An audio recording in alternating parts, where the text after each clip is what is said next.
बोलो जयकारा बोल मेरे श्री गुरु महाराज की जय। सभी गुरुमुख प्रेमियों से सप्रेम जय सच्चिदानंद। हमारे घर में जितने भी सामान काम में लाए जाने वाले हैं, नित्य प्रति जिनको काम में लाया जाता है, चाहे खाने पीने का सामान हो या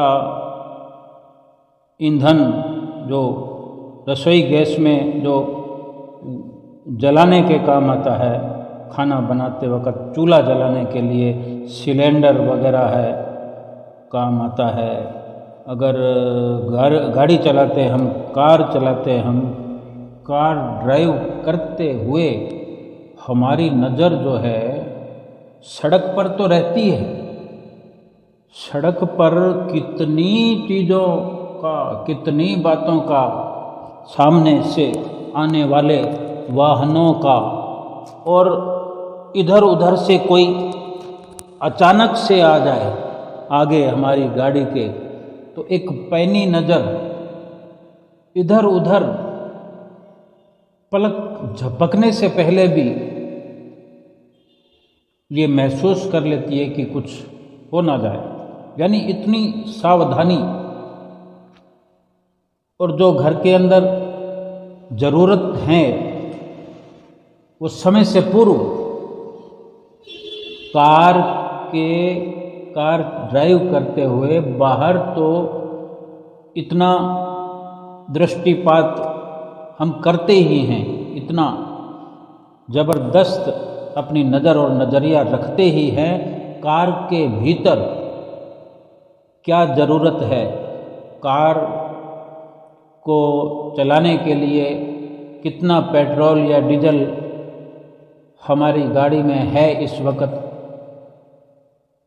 बड़ी बारीकियों से ध्यान रखते हैं। और समय से पूर्व, तेल समाप्त होने से पूर्व ही टंकी के अंदर तेल भरने का इंतज़ाम करते हैं।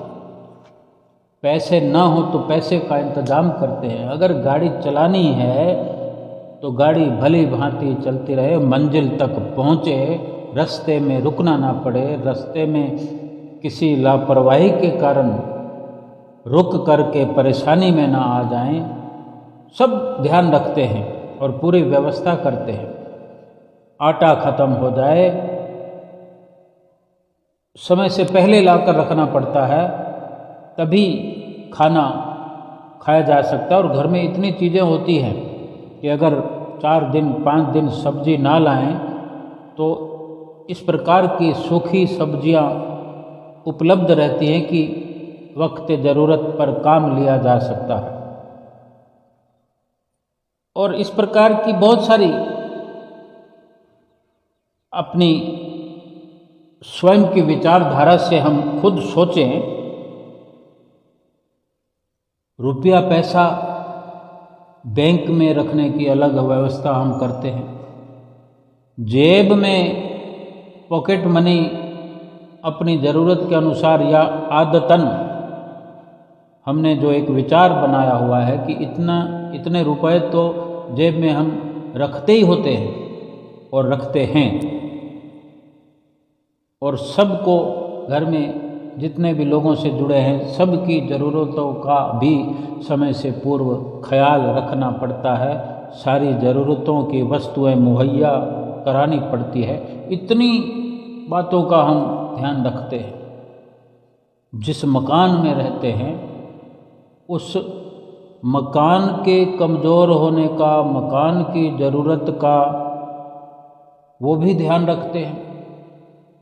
उस मकान के अंदर पानी, लाइट और भी बहुत सारी ज़रूरतें होती है, वो समय पर चलती रहें, उससे पहले ही बिजली के बिल की अदायगी कर देते हैं कि कहीं अंधेरा ना हो जाए। लेकिन संत महापुरुष जो हमें आगाह करते हैं कि भजन अभ्यास करो, नाम की कमाई करो, उसमें क्यों देरी हो जाती है? उसमें हमसे देरी क्यों हो जाती है? कभी विचार नहीं किया हमने इस बात के लिए, लेकिन विचार करना तो पड़ेगा कि संत महापुरुष भी तो इस शरीर रूपी गाड़ी पर जिस प्रकार कार पर हम खुद ही सवार होते हैं और उस कार पर सवार इसलिए होते हैं कि किसी मंजिल मकसूद पर पहुंचना होता है, किसी ठिकाने पर पहुंचना होता है, तो ये सारी व्यवस्थाएं हम अपनी उस मंजिल पर पहुंचने के लिए पूरी व्यवस्था करके रखते हैं कि कहीं कमी ना आए, कोई रास्ते में भटक ना जाए, मंजिल दूर ना हो जाए या हम मंजिल से दूर ही ना खड़े रह जाएं। तो ये जीव आत्मा भी शरीर रूपी गाड़ी पर सवार है और गाड़ी को चलाने के लिए, इस शरीर रूपी गाड़ी को चलाने के लिए, जो इस शरीर रूपी गाड़ी के लिए ईंधन की ज़रूरत है, आटा सब्जी दाल इन सब की ज़रूरत है, तो क्या केवल इस शरीर की गाड़ी को ही चलाना है? केवल कार को चलाकर थोड़ी कहीं लेकर जाना, यही हमारा मकसद नहीं होता कि कार में सवार होकर हमको कहीं पहुंचना। इसलिए कार की देख रेख करनी है, इसलिए कार को चलाते हुए बाहर भीतर सब कुछ अपनी नज़रों को और अपने दिलो दिमाग को एक व्यवस्थित तौर से इस्तेमाल करते हुए सारी व्यवस्थाएं हमको करना होती है।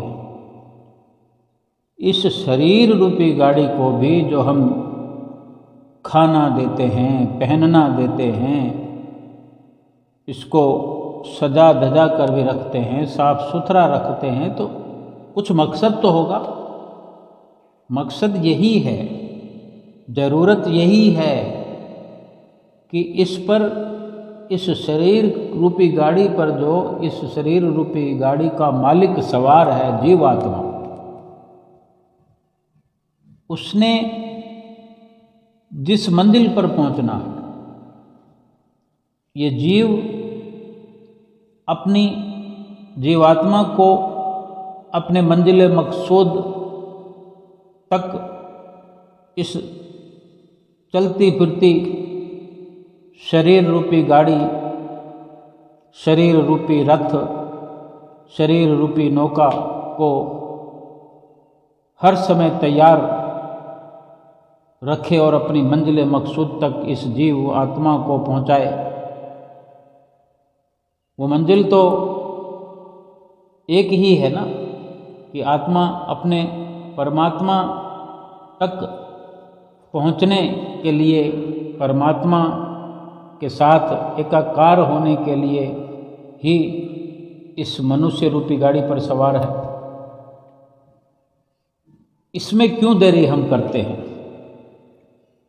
ऐसा तो है ही नहीं कि हम समझते ना हो, लेकिन हम लापरवाही कर रहे हैं। भजन सुमरन के लिए समय नहीं निकाल पाते, भजन सुमरन करने का मन भी नहीं होता, और बैठ जाते हैं तो फिर बैठ नहीं पाते।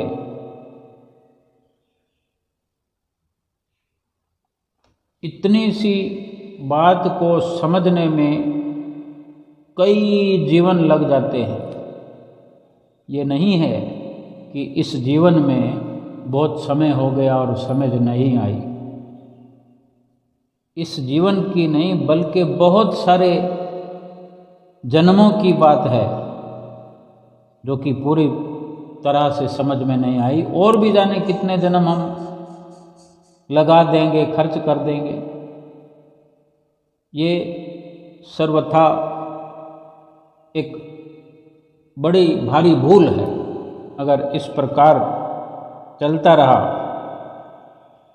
तो बड़ी भूल में हम जी रहे हैं और इस बड़ी भूल की, लापरवाही की कितनी बड़ी सज़ा हमको प्राप्त करनी पड़ेगी, ये हम अंदाज़ा नहीं लगा सकते। क्या अच्छा हो जो हम आज समझ लें, अभी समझ लें, अभी का अभी समझ लें,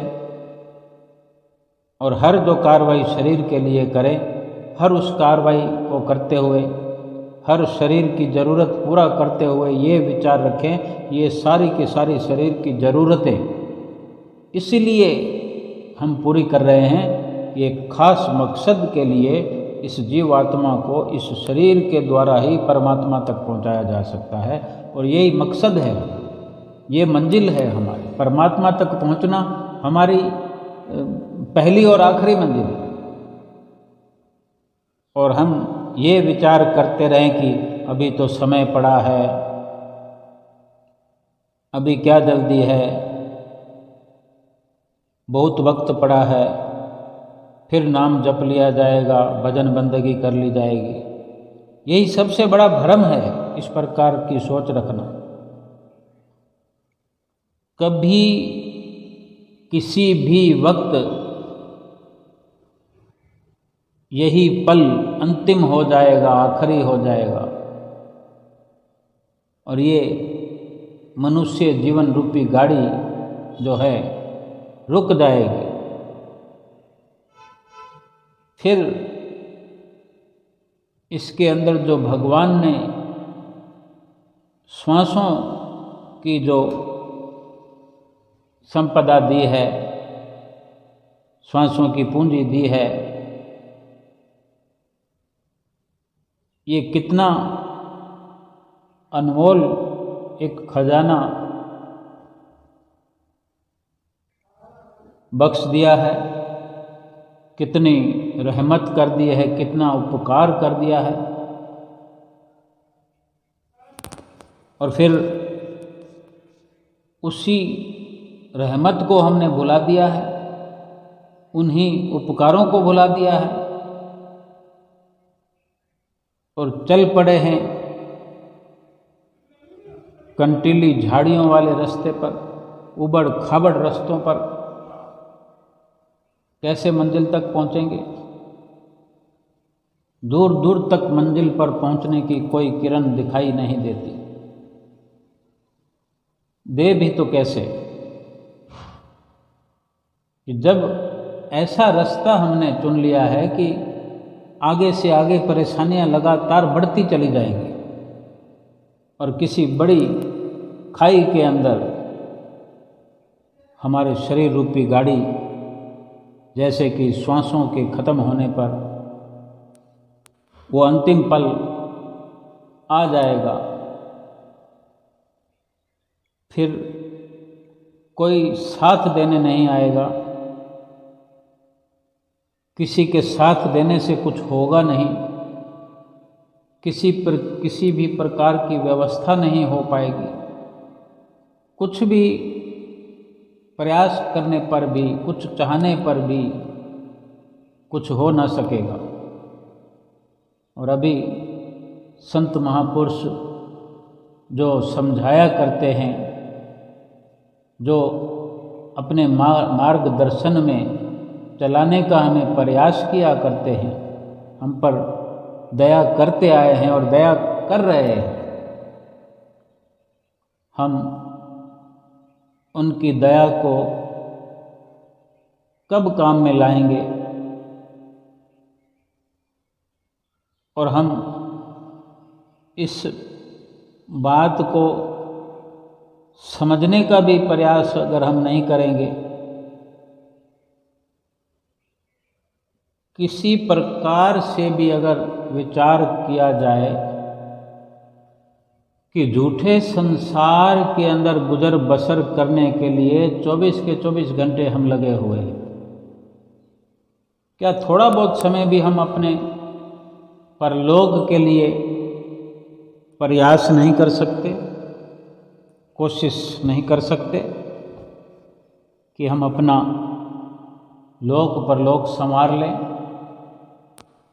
अपने जीवात्मा का उद्धार कर लें? आज सब कुछ हो सकता है, सारे रास्ते सतगुरु ने हमारे लिए बना रखे हैं, सारी व्यवस्था इस जीवन में सतगुरु ने हमारे लिए की हुई है। लेकिन हमको ये विचार बन आए, ये अपनी सूझबूझ से हम अपने ही भीतर ये निर्णय करें, फैसला करें कि क्या वास्तव में हमारे पास इतना भी समय नहीं कि शरीर के लिए जो एक केवल और केवल इस जीवात्मा के सहारे और इन श्वासों के सहारे ही चलता है,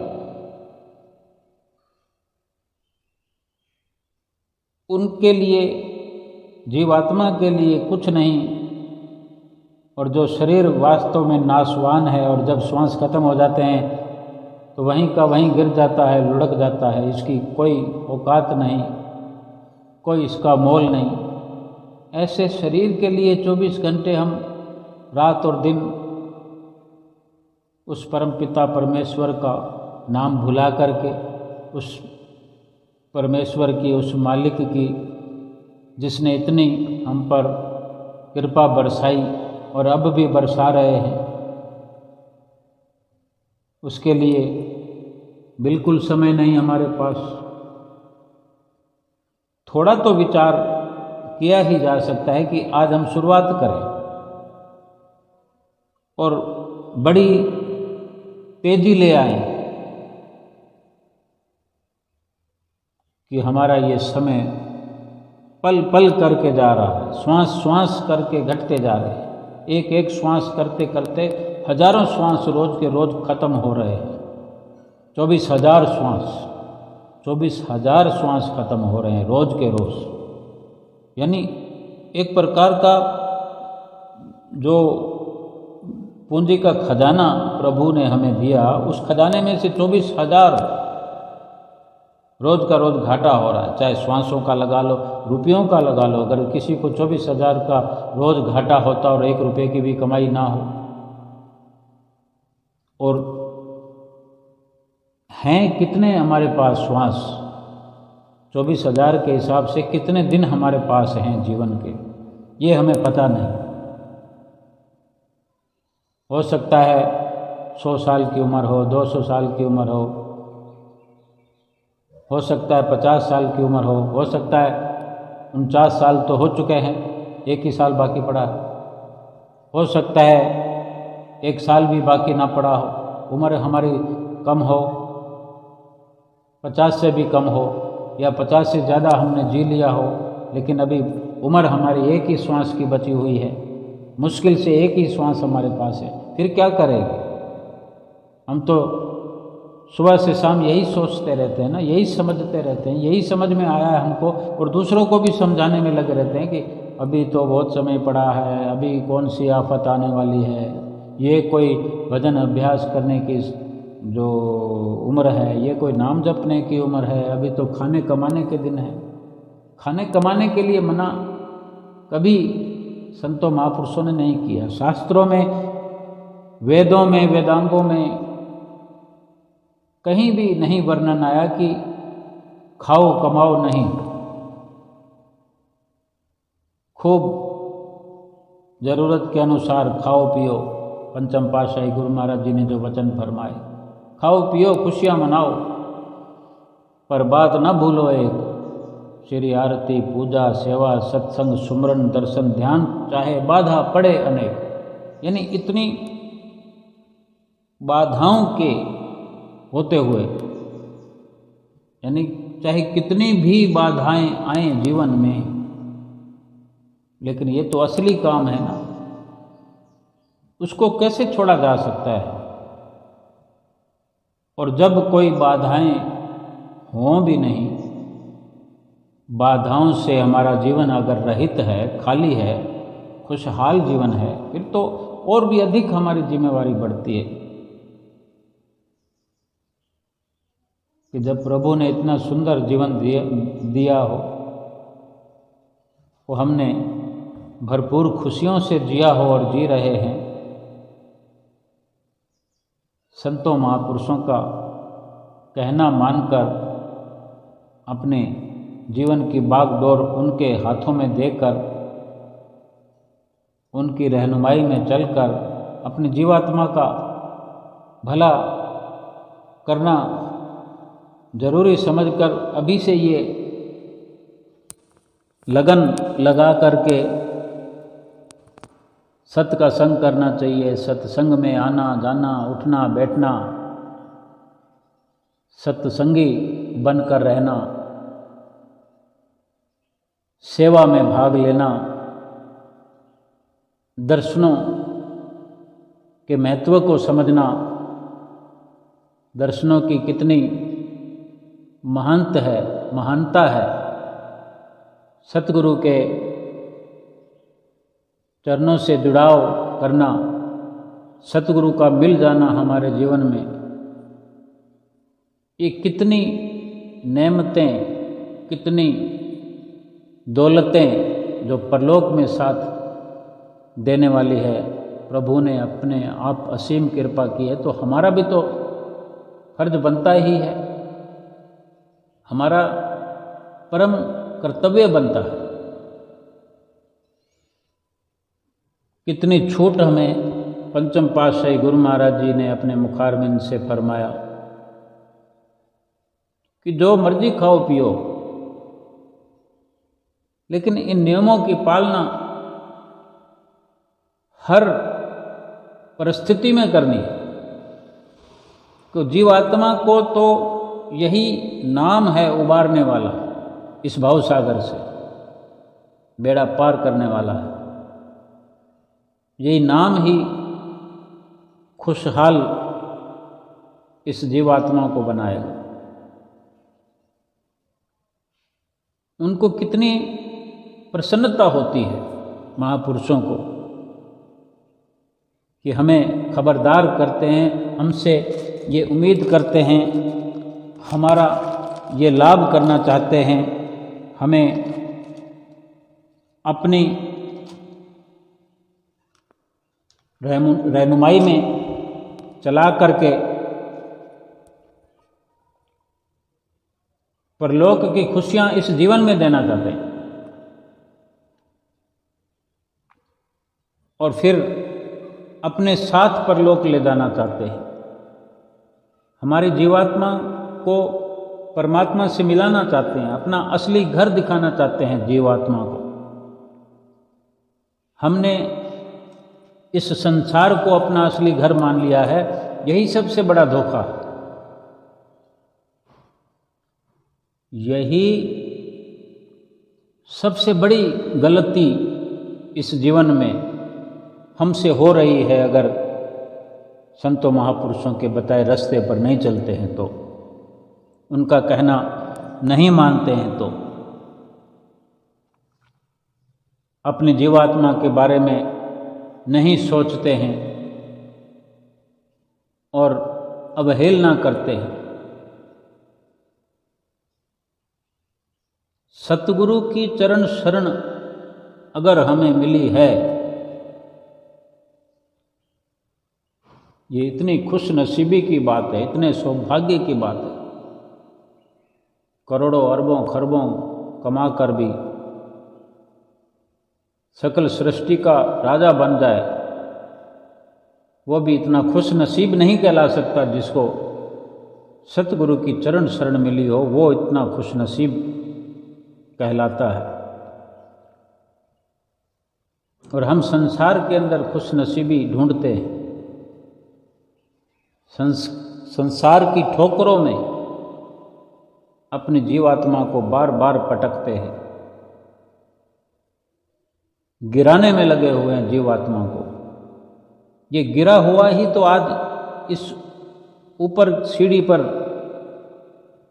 जीवात्मा को यह अवसर मिला है कि 84 लाख योनियों से श्रेष्ठ मनुष्य जीवन मिला है।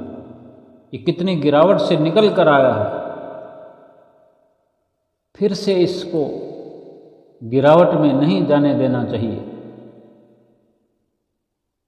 महापुरुषों को हमारे भले और बुरे का सब ख्याल है। हमारा भला किस में है, हमारा बुरा किस में है, भली भांति जानते हैं, तभी तो हमें बार बार समझाते हैं, बार बार हमारा ख्याल करते हुए। हमने 84 में जाने से बचाने के लिए ये सारे इंतजामात करते हैं हमारे लिए। ये इतने बड़े दरबार की रचना इस बात का प्रमाण है। संसार में कहीं ऐसे दरबार की रचना नहीं है। संसार में कहीं ऐसे परिपूर्ण संत सतगुरु का मिलना और कहीं सुलभ नहीं है। इतना विशाल दरबार श्री आनंदपुर धाम और श्री आनंदपुर धाम की रचना भले बुरे सब दर पर आवें, इच्छा पूर्ण होकर जावें। जब इतना सतगुरु ने इसके अंदर हर प्रकार से भक्ति का खजाना भर दिया है, कण कण के अंदर सेवा के द्वारा, सत्संग के द्वारा, नित्य नियमों की पालना के द्वारा, भजन अभ्यास के द्वारा हम अपना लोक और परलोक सुहेला कर सकते हैं, घर बैठे भी कर सकते हैं। अपने सतगुरुदेव महाराज जी के समय समय पर दर्शन करते हुए, उनकी नज़दीकी हासिल करते हुए, अपने घर में काम धंधा करते हुए, व्यापार करते हुए, बिजनेस करते हुए, जॉब करते हुए, सतगुरु के कहने में चलते हुए, उनके बताए नियमों की पालना करते हुए, निमग्नता से, लगन से, मन के कहने में आकर के, मन की रहनुमाई में चल कर के बहुत जन्म जीवात्मा ने दुख पाया है। ये जीव मन के कहने पर चलता रहा, मन की आज्ञा मानता रहा और मन बार बार 84 में इस जीवात्मा को गिराने का कार्य करता रहा। लेकिन अब नहीं ऐसा कार्य हमसे हो कि फिर से ये जीवात्मा 84 लाख योनियों में जाए। कोई नहीं चाहता दुख पाना तो, लेकिन फिर भी क्या कारण है कि दुखों की गर्त में जाने वाला इंसान काम करे। हमें ऐसे सुंदर आलीशान दरबार की चरण शरण मिली है। सतगुरु मिल गए हैं हमें किस्मत से, भागों से, सौभाग्य से। उनके वचनों की, उनकी हिदायतों की परिपालना करते हुए अपने भीतर एक प्रकार से जो हृदय के अंदर व्यवस्था होनी चाहिए वो सतगुरु को ही बिठाने की होनी चाहिए। सतगुरु का ही सिंहासन हृदय के अंदर लगा होना चाहिए, जहाँ हमने मन को और मन की सेना को, मन की कार्रवाइयों से जो मैल इकट्ठा होता है, जो विषय वासनाओं की गंदगी इकट्ठी होती है, वही सब भर के रखा हुआ है।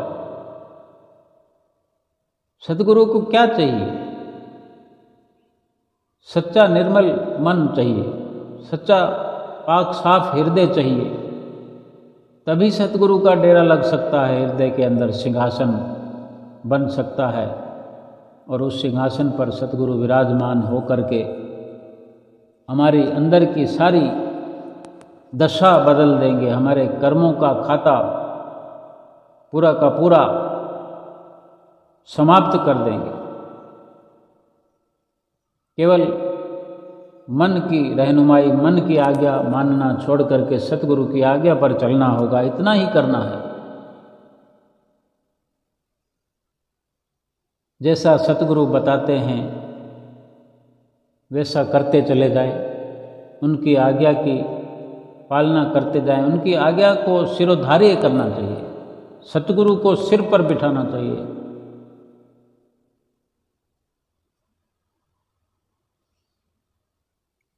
सतगुरु की आज्ञा की अवहेलना नहीं करनी चाहिए।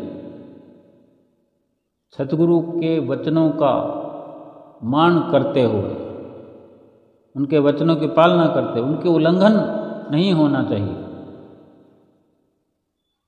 सतगुरु का वचन उल्लंघ के जो जीव कहीं जाए, जहाँ जाए तहाँ काल है, कहे कबीर समझाए। परम संत कबीर साहब जी कहते हैं कि सतगुरु का वचन जिसने ठुकरा दिया, उल्लंघन कर दिया, जिसने सतगुरु के वचनों को पीठ दे दी और मन के रहनुमाई में चल पड़ा, जहाँ भी मुंह करेगा काल नजर आएगा। फिर काल के सामने ही हमको प्रस्तुत होना पड़ेगा, क्योंकि दयाल को तो हमने पीठ दे दी।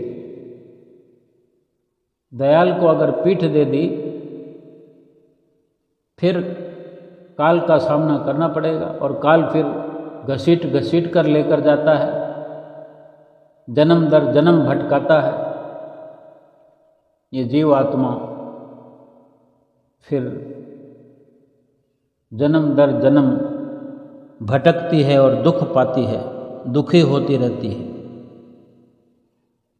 दुखों से छुटकारा पाने के लिए मनुष्य जीवन में, मनुष्य तन में ये जीवात्मा गनीमत, ये मौका जो मिला है, ये आई है जीवात्मा।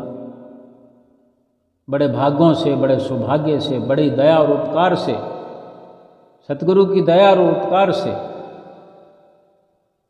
ये अवसर दिया गया है कि चलो, एक अवसर दिया जाता है। हमने जो मांग की तो हमें ये अवसर मिला। उसी अवसर को ठुकराना नहीं चाहिए। और अगर ये लापरवाही फिर हो गई, फिर वापस मौका नहीं मिलेगा। जैसे पेड़ से गिरा हुआ फल दोबारा नहीं लग सकता। अगर दूध फट जाए तो फिर वो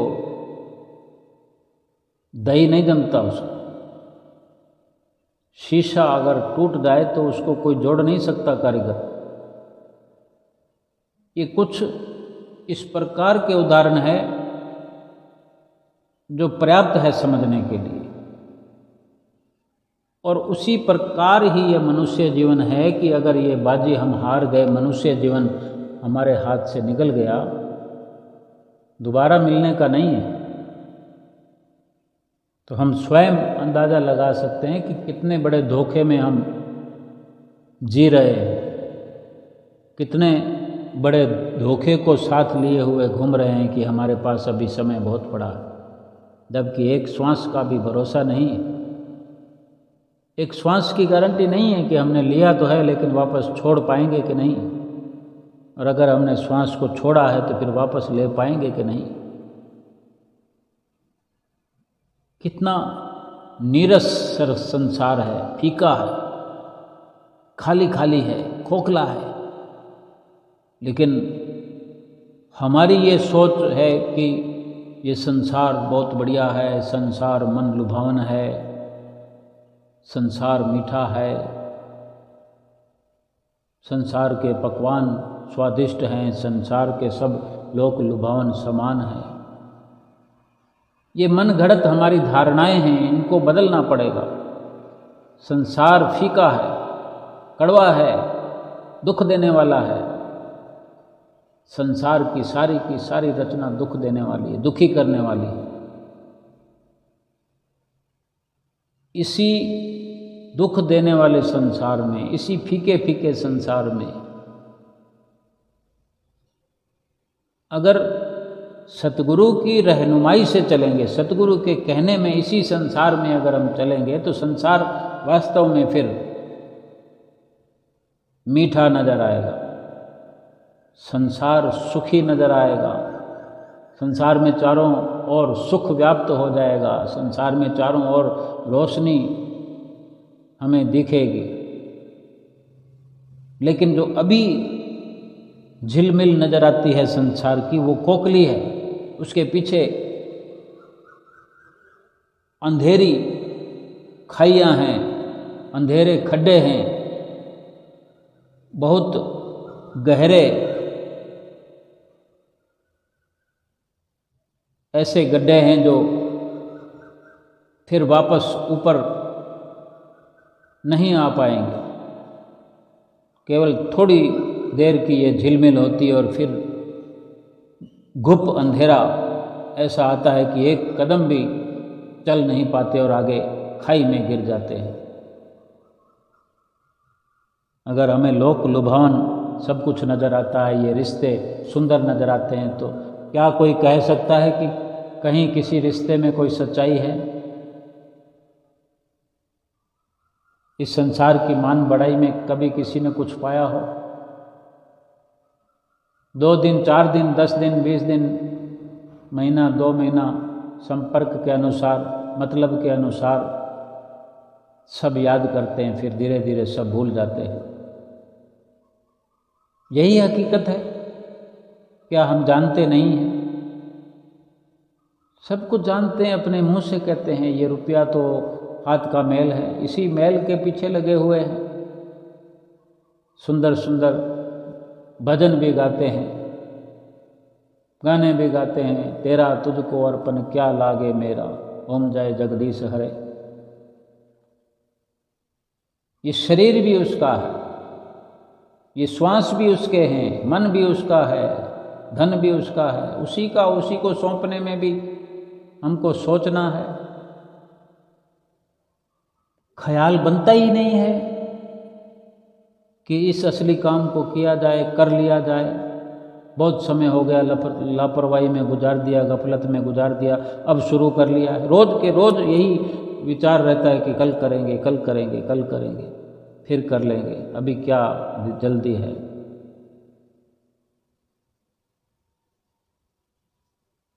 आज करे सो काल कर, काल करे सो परसों, आज काल के करत ही बीत जाएंगे बरसों।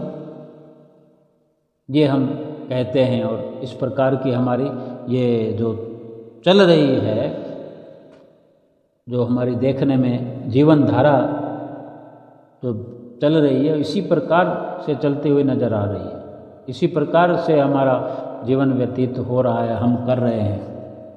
आज कहेंगे काल करेंगे, काल कहेंगे फिर काल, आज काल के करते ये सब कुछ खत्म हो जाएगा। संत महापुरुष फरमाते हैं कि काल करे सो आज कर,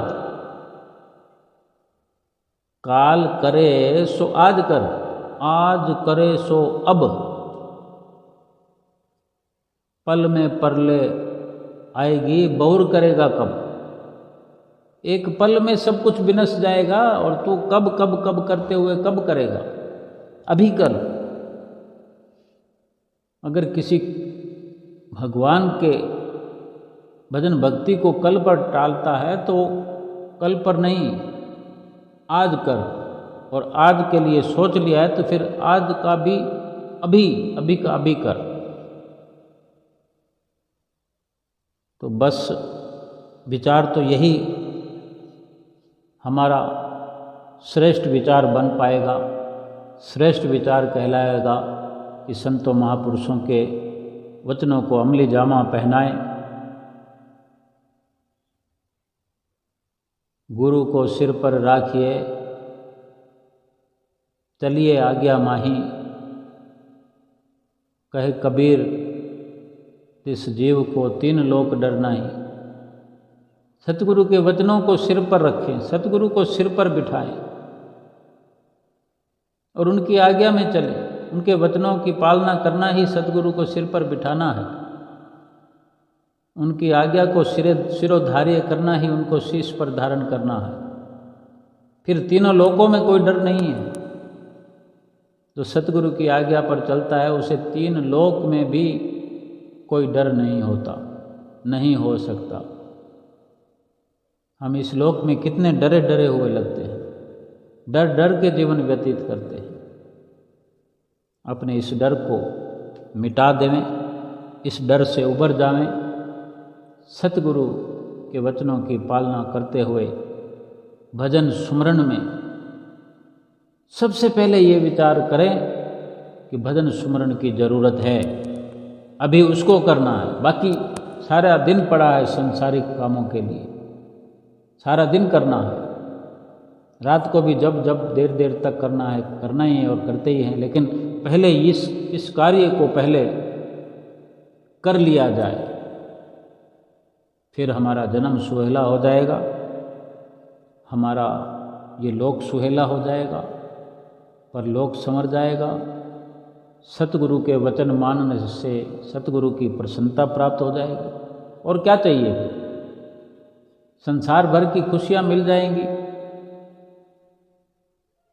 इसी दुख देने वाले संसार से अगर सुख प्राप्त हो जाए तो फिर और क्या चाहिए? सच्चा सुख। इसलिए संतों महापुरुषों के वचनों की पालना करते हुए अपना लोक परलोक सुहेला करना है। बोलो जयकारा बोल मेरे श्री गुरु महाराज की जय।